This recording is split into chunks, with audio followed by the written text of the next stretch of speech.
Amici belli.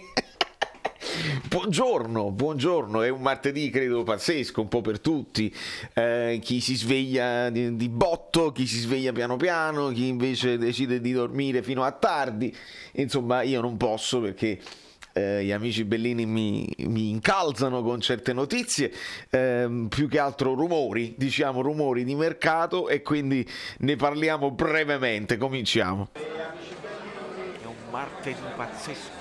Sono onesti, ma rumori incredibili, rumori. Mettiamo da parte questa situazione qua, perché poi il Newcastle nel momento in cui viene rilevato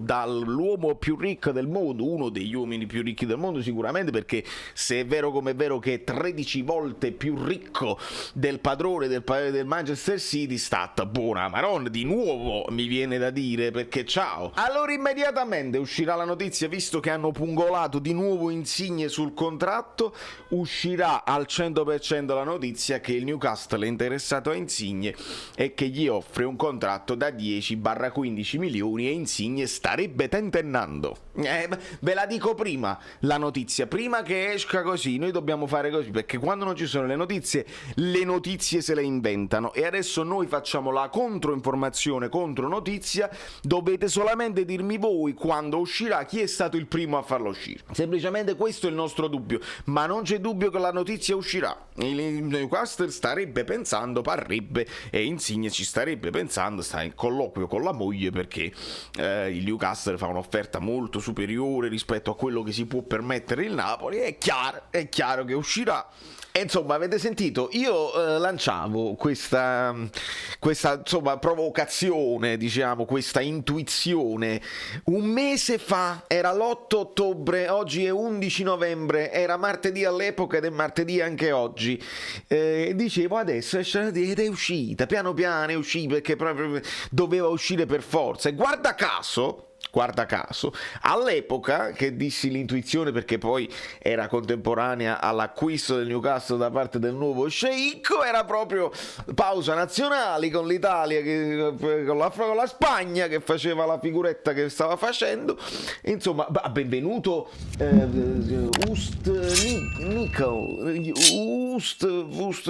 benvenuti a tutti i nuovi iscritti, bentornati a tutti i vecchi iscritti, vi siete dimenticati i like per esempio, mi viene da pensare, mettetelo un attimo, ma non tanto perché uno intuisce, sono intuizioni anche semplici così, perché ci divertiamo, perché quando le notizie non escono uno le anticipa e quando le anticipa io poi mi diverto anche a fare il paragone, no? Il famoso paraustiello. Ma il paraustiello è un'altra cosa e la mia memoria del napoletano devo andarmelo un attimo, potete anche dirmelo voi nei commenti che cos'è il paraustiello, e quando è lo specchietto per le allodole, credo di ricordare bene, ma non è l'allodola, io non faccio l'allodola, diceva Troisi, no, è lo specchietto che quello poi sparo lo specchietto e l'allodola perché è così che funziona. E insomma la notizia è uscita, dovevamo aspettarcelo, che sia vera, verosimile, possibile, impossibile, plausibile, non lo sappiamo e non ci interessa, veramente non ci interessa.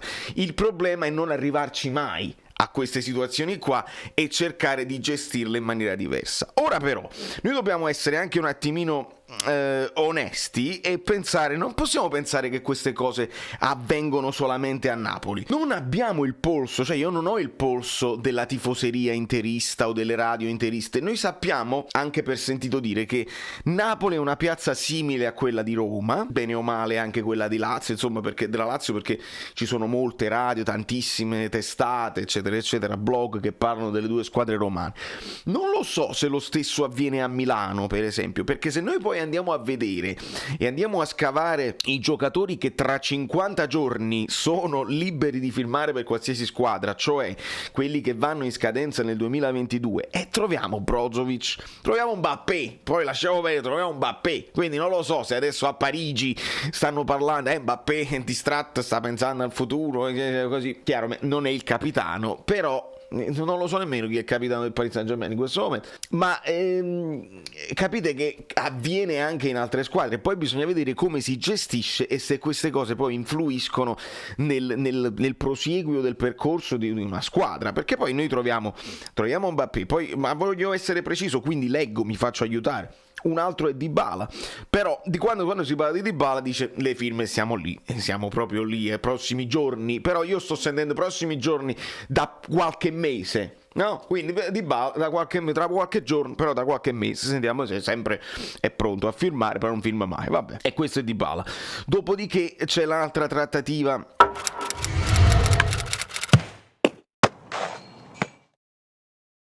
Abbiamo detto di Mbappé e quindi il Real Madrid che si tufferà probabilmente alla ricerca di Mbappé.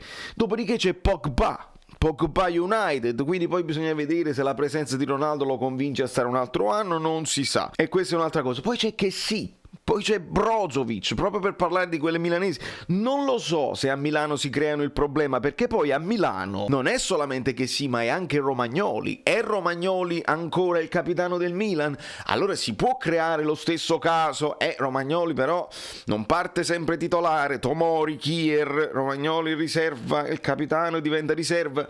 Perché non li sento questi casi che noi creiamo a Napoli? Perché il caso Insigne, il contratto, Spalletti e le sostituzioni, non lo so. Può essere anche che a Milano li fanno questi casi e noi non li sentiamo perché noi pensiamo alle cose nostre.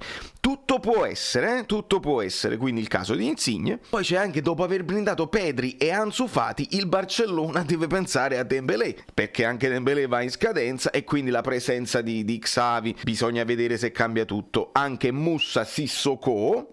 E tra le altre trattative c'è Rudiger del Chelsea, Christensen del Chelsea, Lacazette, la famosa Lacazette dell'Arsenal, Sergi Roberto del Barcellona e gli altri in stand-by. Questi sono interessanti. Onana, portiere, probabilmente in vantaggio dell'Inter perché è quella che più ha il bisogno di sostituire Andanovic, che sta praticamente a fine del suo percorso.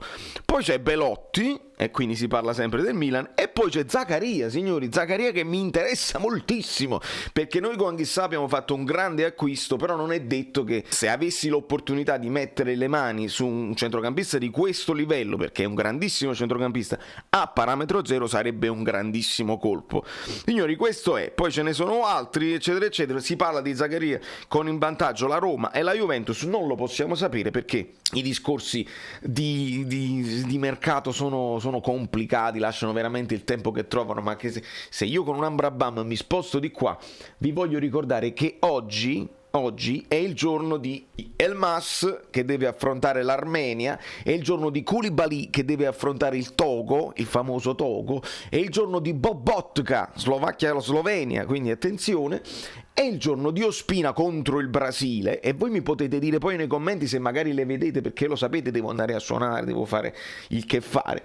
Voi magari vi vedete le partite, nei commenti mi dite com'è finita e poi gli altri poi giocheranno domani, insomma lo sappiamo, teniamo le nazionali, ma mi fa anche piacere che tra le altre notizie che stanno uscendo, cioè gli articoli sui blog eccetera eccetera, adesso si parla, guarda un po', guarda caso del periodo, quante 7 partite, avevamo detto 7 partite in 20 giorni, 11 partite in 30 giorni, quanti ne sono? Quanto si dice? Perché si dice proprio, mamma mia che periodo, che vi ho detto io ieri? Io non ho fatto il discorso, dice il Napoli può fare 3 punti qua, 3 punti là, perché c'è il Tour de Force. 9 gare in un mese, i comportamenti l'abbiamo visti qua, perché io ieri in live vi ho detto questo, non ho detto che con Sassuolo si vince, con la Lazio si pareggia, no, è inutile dire questa cosa qua, bisogna vedere sempre il quando, il concetto del quando, no? Perché una cosa è affrontare lo Spartak all'interno in mezzo a 2 partite particolari, perché con lo Spartak tu devi vincere, con lo Sparca Secretarca tu devi vincere assolutamente, però la affronti tra Inter e Lazio, è una roba complicatissima. Poi dopo c'è il Sassuolo, tu pensi ho preso un pochino di fiato, ma non è vero, perché poi sappiamo che il Sassuolo ci ha sempre dato fastidio e si affronta tra Lazio e Atalanta senza alcun tipo di che tu dici riprendo fiato. Non prendo fiato io nei video, perché dovrebbe prendere fiato il Napoli? Poi c'è il Leicester City che potrebbe essere anche quella partita da dentro fuori, dipende da cosa hai fatto con lo Spartak Secretarca, lo Spartak. Poi c'è l'Empoli che gioca benissimo, tra l'altro è solo lì il Napoli può prendere un attimo di fiato per poi affrontare il Milan e lo Spezia. Signori miei, io lo lascio breve perché lo devo lasciare breve, perché devo andare a fare il che fare. Cerchiamo di lasciamo stare Insigne, lasciamo stare a De Laurentiis, lasciamo stare tutti e tutto.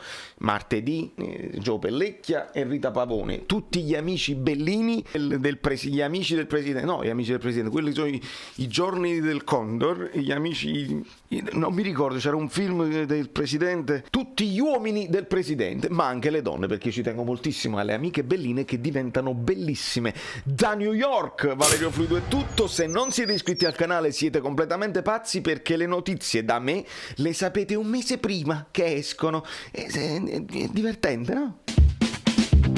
Ciao, sono Saveria Solida. Se arriviamo a 15.000 iscritti su YouTube è una cosa di cortesia, ma secondo me dovreste seguirlo anche su Instagram, @ValerioFluido. Fa tutte queste cose, credi? Sei iscritto pure a TikTok? Niente più, dai, basta, sei cringe. Quante cose.